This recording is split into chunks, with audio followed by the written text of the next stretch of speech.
Hi friends, last ఎపిసోడ్లో Vivek police వారి యొక్క రిలేటివ్స్, ఫ్రెండ్స్ అండ్ ఫ్యామిలీ వారిని పిలిచి హత్యలు ఎవరు చేస్తున్నారో కనుక్కోవడానికి కొంచెం హెల్ప్ చేయండి అని అడగడం, అందులో కొంతమంది సపోర్ట్ చేయడం, మరి కొంతమంది నిరాకరించడం, కాలాసురుడి యొక్క గతం గురించి కాలాసురుడు ఆదిత్యకు చెప్పడం, హత్యలు చేస్తున్నది ఆదిత్యనే అని వివేక్కి తెలిసిపోవడం వరకు చూసాం. తర్వాత ఏం జరిగింది అనేది ఈ ఎపిసోడ్లో తెలుసుకుందాం. మీరు ఇంకా లాస్ట్ ఎపిసోడ్ చూడకుంటే కింద డిస్క్రిప్షన్లో లింక్ ఉంది, వెళ్ళి చూసేయండి. సరే, ఇక కథలోకి వస్తే కాలాసురుడు మరియు ఆదిత్య మాట్లాడుతూ ఉండగా ఆదిత్యకు వివేక్ నుండి మెసేజ్ వస్తుంది. హత్యలు నువ్వే చేస్తున్నావని నాకు తెలిసిపోయింది ఆదిత్య, వెంటనే నా ఆఫీస్కి రా, లేకపోతే పోలీసుల్ని అక్కడికి పంపిస్తా అని చెప్పగానే ఆదిత్య కంగారు పడతాడు. అలా కంగారు పడుతూ ఉండగా కాలాసురుడు ఆదిత్యతో, ఎందుకు అంత కంగారు పడుతున్నావు? నీ విషయం వివేక్ ఒక్కరికే కదా తెలిసింది, ఈ బుక్ సహాయంతో అతన్ని చంపేయి అని చెప్తాడు. వద్దు, వివేక్ చాలా మంచి ఆఫీసర్, అతన్ని చంపకూడదు అని ఆదిత్య కాలాసురుడితో అంటాడు. అలా వారిద్దరూ మాట్లాడుతూ ఉండగా అక్కడికి అర్జున్ వస్తాడు. నువ్వు నా మాట వినలేదు, ఇప్పుడు చూసావా వాడికి మన గురించి తెలిసిపోయింది అని అర్జున్ ఆదిత్యతో అంటాడు. రే, నిజం చెప్పు, నువ్వే కదా వివేక్కి ఇన్ఫార్మ్ చేసావు అని ఆదిత్య చాలా కోపంగా అర్జున్తో అంటాడు. నాకు అలా చెప్పే అవసరం లేదు, అలా చెప్తే నేను నీ దగ్గర ఉండే బుక్ దక్కించుకోలేనని నాకు తెలుసు, అందుకే ఒక ప్లాన్ వేశా, వివేక్ ను చంపేద్దాం అని అర్జున్ ఆదిత్యతో అంటాడు. అసలు ఏంట్రా నీ బాధ? అలా అనవసరంగా అందరినీ చంపడం తప్పు అని ఆదిత్య అర్జున్తో అంటాడు. అసలు ఇదంతా కాదు, మన గురించి వివేక్కి ఎవరు చెప్పారు అని ఆదిత్య అర్జున్ను అడుగుతాడు. అప్పుడు అర్జున్, వివేక్ దగ్గర రఘునందన్ అనే ఒకతను ఉన్నాడు, అతను కూడా చాలా ఇంటెలిజెంట్, చెప్పాలంటే వివేక్కి ట్రైనింగ్ ఇచ్చింది, తెలివితేటలు నేర్పించింది అతనే అని చెప్పగానే ఆదిత్యకి ఒక ఆలోచన వస్తుంది. మీరు చెప్పేది వింటుంటే నాకు కూడా వివేక్ ని చంపాలనిపిస్తోంది, కానీ మనకి అతని పేరు తప్ప అతని బ్యాక్గ్రౌండ్ ఏమీ తెలియదు. అందుకే ఒక పని చేద్దాం, రఘునందన్ పేరు ఈ బుక్ లో రాసి వివేక్ యొక్క బ్యాక్గ్రౌండ్, అతని వివరాలు మొత్తం చెప్పాలి. అలా చెప్పిన తర్వాత 48 గంటల్లో అతను చనిపోవాలి అని ఆదిత్య అర్జున్తో అంటాడు. ఏంటి ఆదిత్య, నీలో కూడా మెల్లమెల్లగా క్రూరత్వం పెరుగుతోంది అని అంటాడు అర్జున్. అంతేం లేదు, పాపం అమాయకుడైన రఘునందన్ని నేను ఎందుకు చంపుతా? అతను వివేక్ యొక్క వివరాలు చెప్పగానే మనం రాసిన పేపర్ని చింపి కాల్చి పడేస్తా, సో మనకి వివేక్ యొక్క వివరాలు తెలుస్తాయి, మరియు రఘునందన్ సేఫ్ అని ఆదిత్య అంటాడు. అర్జున్ ఆదిత్య యొక్క తెలివితేటలు చూస్తూ అలాగే ఉండిపోతాడు. సరే, నేను వెళ్ళి వివేక్ ని కలిసి వస్తా అని చెప్పి ఆదిత్య అక్కడి నుండి వివేక్ యొక్క ఆఫీస్ కి వెళ్తాడు. అక్కడ వివేక్ తన ఛాంబర్ లో కూర్చొని బుక్ చదువుకుంటూ ఉంటాడు. ఆదిత్య రాగానే, కూర్చో ఆదిత్య, అసలు హత్యలు ఎందుకు చేస్తున్నావు? వారితో నీకేమైనా సంబంధం ఉందా? అసలు నీ ఇంటెన్షన్ ఏంటి? వారి దగ్గరకు వెళ్లకుండా వారిని ఎలా చంపుతున్నావు అని వివేక్ ఆదిత్య అడుగుతాడు. ఏంటి సార్, మీరు ఏం మాట్లాడుతున్నారో నాకేమీ అర్థం అవ్వట్లేదు. మీరు పెట్టిన మెసేజ్ చూసి మీరు నన్ను అపార్థం చేసుకున్నారేమో అని ఇంత దూరం వచ్చా అని చెప్పగానే వివేక్ ఒక్కసారిగా నవ్వుతాడు. నేనేది తెలుసుకోకుండా మాట్లాడిన ఆదిత్య, నువ్వు నాకు దొరికేశావు, ఇక నీకు డ్రామాలు ఆపు అని వివేక్ ఆదిత్యతో అంటాడు. ఆదిత్య చిన్నగా నవ్వుకుంటూ, హో తెలిసిపోయిందా, సరే అయితే ప్రూఫ్ చూపించు అని వివేక్ను అడుగుతాడు.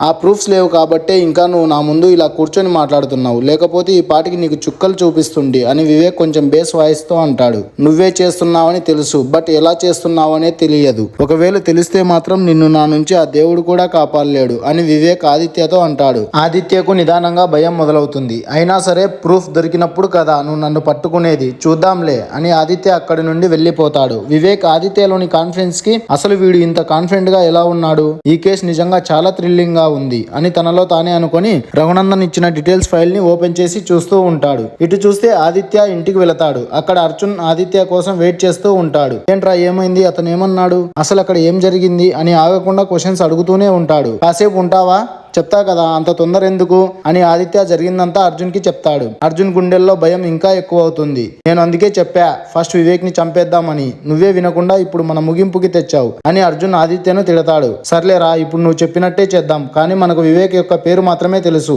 అతని వివరాలు తెలియవు, అని తెలిస్తేనే వివేక్ ని మనం చంపగలం. అవి తెలియాలంటే మనం ముందుగా అనుకున్నట్టు వివేక్ దగ్గర పనిచేసే రఘునందన్ పేరు ఇందులో రాసి వివేక్ యొక్క డీటెయిల్స్ అన్ని మనకు 48 గంటల్లో తెలియచేయాలి అని రాద్దాం అని ఆదిత్య అర్జున్తో అంటాడు. అలా ఆదిత్య మరియు అర్జున్ ఒక గదిలో కూర్చొని డెత్ బుక్ ఓపెన్ చేసి రఘునందన్ 48 గంటల్లో వివేక్ యొక్క డీటెయిల్స్ అన్ని మాకు తెలియచేయాలి అని రాస్తాడు. వారు అలా రాస్తున్నప్పుడు కాలాసురుడు వారి వెనకాలే భయంకరంగా నవ్వుతూ నిలబడతాడు. ఆదిత్య అలా రాస్తాడో లేదో వెంటనే రఘునందన్ నుండి ఆదిత్యకు కాల్ వస్తుంది. హలో ఆదిత్య, నాకు వివేక్ గురించి ఏమీ తెలియదు, వివేక్ ఒక అనాథ, నేను అతనికి 15 సంవత్సరాలు ఉన్నప్పుడు నా దగ్గరికి తెచ్చుకొని చూసుకుంటున్నా, ఇప్పటి వరకు అతని పేరు తప్ప అతని బ్యాక్గ్రౌండ్ ఏది నాకు తెలియదు అని చెప్తాడు. సరే, 15 సంవత్సరాల క్రితం అతను ఎక్కడున్నాడో నీకు చెప్పింటాడు కదా, నాకు ఆ ఇన్ఫర్మేషన్ అయినా ఇవ్వు అని ఆదిత్య రఘునందన్తో చెప్తాడు. అది కూడా నాకు తెలియదు, నీకు 40 గంటల్లో ఎలాగోలా ఇన్ఫర్మేషన్ కనుక్కొని చెప్తా అని రఘునందన్ కాల్ కట్ చేస్తాడు. ఇంకో 48 గంటల్లో మనకు వివేక్ యొక్క ప్రాబ్లం సాల్వ్ అవుతుంది అని అర్జున్ మరియు ఆదిత్య రిలీఫ్ గా భోజనం చేసి సోఫాలో కూర్చొని మాట్లాడుతూ ఉంటారు. సరే ఆదిత్య, ఎలాగో రాసేదేదో ఆ బుక్ లో రాసేసాం. నాకు తెలిసి రఘునందన్ కి కూడా మన విషయం తెలిసిపోయి ఉంటుంది. సో అతన్ని కూడా మనం చంపేద్దాం అని అర్జున్ ఆదిత్యతో అంటాడు. అప్పుడు ఆదిత్య, నీకు తెలివిందా? వివేక్ ని చంపడానికి నేను చాలా సతమతం అవుతున్నా, కానీ తప్పదు కాబట్టి నువ్వు చెప్పిన దానికి ఒప్పుకున్నా. ఇప్పుడు ఇతన్ని నేను చంపలేను అని అర్జున్ తో అంటాడు. సరే ఆదిత్య, సారీ, వివేక్ ని చంపితే మన ఇద్దరం సేఫ్ అవుతాం కాబట్టి ఇక రఘునందన్ తో మనకి ఏమీ సమస్య ఉండదు. నువ్వు చెప్పినట్టే అతన్ని వదిలేద్దాం. ఇప్పుడు రిలీఫ్ గా నిద్రపోదాం అని అర్జున్ ఆదిత్యతో అంటాడు. అలా వారిద్దరు నిద్రపోతారు. ఇటు చూస్తే రఘునందన్ వివేక్ చిన్నప్పుడు ఒక అనాథాశ్రమంలో పెరిగాడని తెలుసుకొని అక్కడికి వెళ్లి అనాథాశ్రమాన్ని మెయింటైన్ చేసే వ్యక్తి దగ్గరికి వెళ్లి వివేక్ యొక్క డీటెయిల్స్ ఇవ్వమని అడుగుతాడు. ఆ వ్యక్తి ఏ వివేక్ అని డీటెయిల్స్ అన్ని కనుక్కొని వివేక్ యొక్క ఫైల్ తీసుకొచ్చి రఘునందన్ కి ఇస్తాడు. ఇక్కడ సీన్ కట్ చేస్తే ఆదిత్య ఉదయాన్నే లేచి ఫ్రెష్ అప్ అవ్వడానికి వెళ్తాడు. అర్జున్ అక్కడ కనిపించాడు. ఇంటికి వెళ్ళాడేమో అని లైట్ తీసుకుని వాష్రూమ్ కి వెళ్తాడు. అలా ఫ్రెష్ అప్ అయి బయటకు వచ్చిన ఆదిత్య టీవీలో వచ్చిన న్యూస్ ని చూసి షాక్ అవుతాడు. అందులో ఫేమస్ ఇన్వెస్టిగేటివ్ ఆఫీసర్ అయిన వివేక్ యొక్క అసిస్టెంట్ రఘునందన్ నిన్న రాత్రి రైల్వే ట్రాక్ దగ్గర సూసైడ్ చేసుకుని చనిపోయాడు అని బ్రేకింగ్ న్యూస్ వస్తూ ఉంటుంది. అది చూసిన ఆదిత్య ఇదంతా అర్జున్ యొక్క పనేనని వెంటనే డెత్ బుక్ తీసుకొని అందులో రఘునందన్ గురించి రాసిన పేపర్ ఎక్కడుందో అని వెతుకుతూ ఉంటాడు.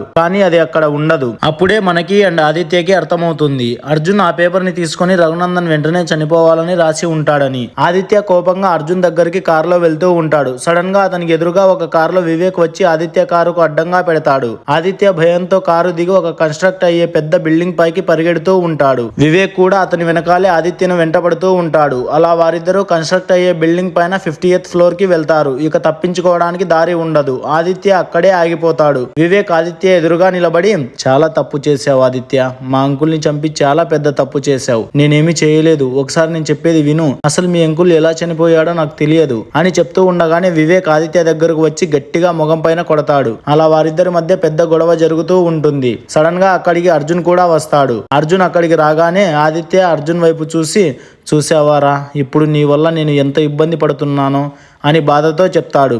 అలా ఆదిత్య మాట్లాడుతూ ఉండగా వివేక్ ఏమీ ఆలోచించకుండా ఆదిత్యను కొట్టడానికి వస్తూ ఉంటాడు.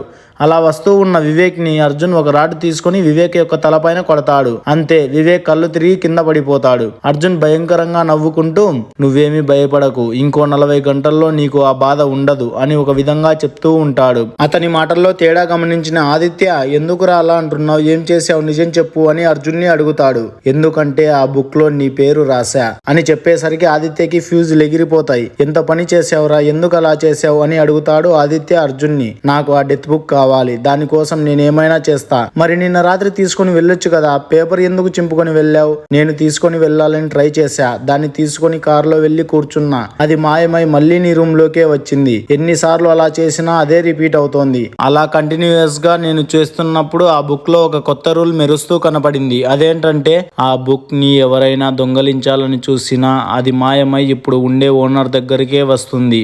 ఇప్పుడు ఉండే ఓనర్ మనస్ఫూర్తిగా దాన్ని పక్కన పెడితేనో లేక మనస్ఫూర్తిగా దాన్ని ఎవరికైనా ఇస్తేనో అది పూర్తిగా తన ఓనర్ ని మార్చుకోగలదు, లేకపోతే లేదు అని ఉంది. అందుకే జస్ట్ ఒక పేపర్ చింపుకొని వెళ్ళి రఘునందన్ ఇప్పుడే ట్రైన్ కింద పడి చనిపోవాలని రాశా. ఆ బుక్ ని ఇలా నీ నుంచి దక్కించుకోవాలనే నీ చేత్తోనే దాన్ని నాకు ఇవ్వాలని అలా చేశా అని అర్జున్ ఆదిత్యతో అంటాడు. ఆదిత్య ఇక ఏమీ చేయలేక ఆ డెత్ బుక్ బయటకు తీసి, ఇదిగో తీసుకో అని అర్జున్ చేతికి ఇస్తూ ఉంటాడు. వెంటనే ఒక పెద్ద కట్టె గాలికి ఎగురుకుంటూ వచ్చి అర్జున్ కి తగులుతుంది. ఆ దెబ్బకి అర్జున్ ఆ బిల్డింగ్ పై నుండి కింద పడతాడు. అలా పడుతున్నప్పుడు అర్జున్ పాకెట్ లో ఉన్న ఒక పేపర్ మంటల్లో పడి కాలిపోతుంది. అలాగే ఆదిత్య కూడా ఒక పేపర్ ని చింపి పక్కనే ఉన్న మంటల్లో పడేస్తాడు. అలా ఆదిత్య వివేక్ ని తీసుకుని హాస్పిటల్ కి వెళ్తాడు. అప్పుడే మనకు తెలుస్తుంది ఆదిత్య ఆ ముందు రోజు రాత్రి డెత్ బుక్ ఓపెన్ చేసి అర్జున్ డెత్ బుక్ తీసుకోవాలని ట్రై చేసినప్పుడు ఏదో ఒక ఘోరం జరిగి అర్జున్ చనిపోవాలి. అలాగే అతను నన్ను చంపడానికి నా పేరు ఆ బుక్ లో రాస్తే అర్జున్ చనిపోయేటప్పుడు అర్జున్ దగ్గర ఉన్న నా పేరు రాసిన పేపర్ మంటల్లో పడి కాలిపోవాలి అని రాసి ఉంటాడు. ఆదిత్య యొక్క ప్లాన్ ఏమిటంటే అలా రాసి అర్జున్ చనిపోయేటప్పుడు ఆ పేపర్ తీసి మంటల్లో వేసి కాల్చేయాలని అలా చేసి ఉంటాడు. అందుకే అర్జున్ బిల్డింగ్ పైన నుండి కింద పడేటప్పుడు అర్జున్ పాకెట్ లో ఉన్న ఆదిత్య పేరు రాసిన పేపర్ మంటల్లో పడుతుంది. అర్జున్ చనిపోయేటప్పుడు ఆదిత్య అర్జున్ పేరు రాసిన పేపర్ ని మంటల్లో వేసి ఉంటాడు. సో ఇద్దరు సేఫ్ అని ఆదిత్య మనసులో అనుకుంటూ ఉంటాడు. కాసేపటికి వివేక్ కళ్ళు తెరిచి చూస్తాడు. ఆదిత్య వివేక్ యొక్క బెడ్ పక్కనే ఉంటాడు. ఆదిత్య, నీ వల్ల ఇంకెంతమంది బలవ్వాలి అని అడుగుతాడు. లేదు సార్, ఇక నుండి ఆ ప్రాబ్లమ్స్ ఉండవు. సరే ఆదిత్య, ఈసారి నీకు ఛాన్స్ ఇస్తున్నా. అది కూడా ఎందుకంటే ఇప్పటి వరకు నువ్వు చేసిన తప్పులన్నీ నీ ఫ్రెండ్ వల్లే అని నాకు అర్థమైంది. సో నువ్వు వెళ్ళొచ్చు అని వివేక్ ఆదిత్యతో అంటాడు. ఆదిత్య అక్కడి నుండి లేచి బయటకు రాగానే హాస్పిటల్లో పెద్ద స్క్రీన్ లో అర్జున్ అనే 29 సంవత్సరాల కుర్రాడు కన్స్ట్రక్ట్ అయ్యే బిల్డింగ్ పై నుండి దూకి చనిపోయాడు అని వస్తూ ఉంటుంది. అది చూసిన ఆదిత్య కంగారుగా అర్జున్ కి కాల్ చేస్తాడు. కానీ నో యూజ్. ఆదిత్య వెనకాల కాలాసురుడు ప్రత్యక్షమవుతాడు. ఆదిత్య వెంటనే కోపంతో అసలు ఏంటిది, వాడు ఎలా చనిపోయాడు, నే అర్జున్ పేరు రాసిన పేపర్ మంటల్లో పడేసి కాల్చా అంటాడు. అప్పుడు కాలాసురుడు ఒక్కసారి డెత్ బుక్ ఓపెన్ చేసి చూడు అంటాడు. ఆదిత్య వెంటనే డెత్ బుక్ ఓపెన్ చేసి చూస్తాడు. అందులో మళ్ళీ ఒక కొత్త రూల్ మెరుస్తూ పేపర్ ను కాలిస్తే ఒక్కసారి ఒకరిని మాత్రమే బతికించగలం అని ఉంటుంది.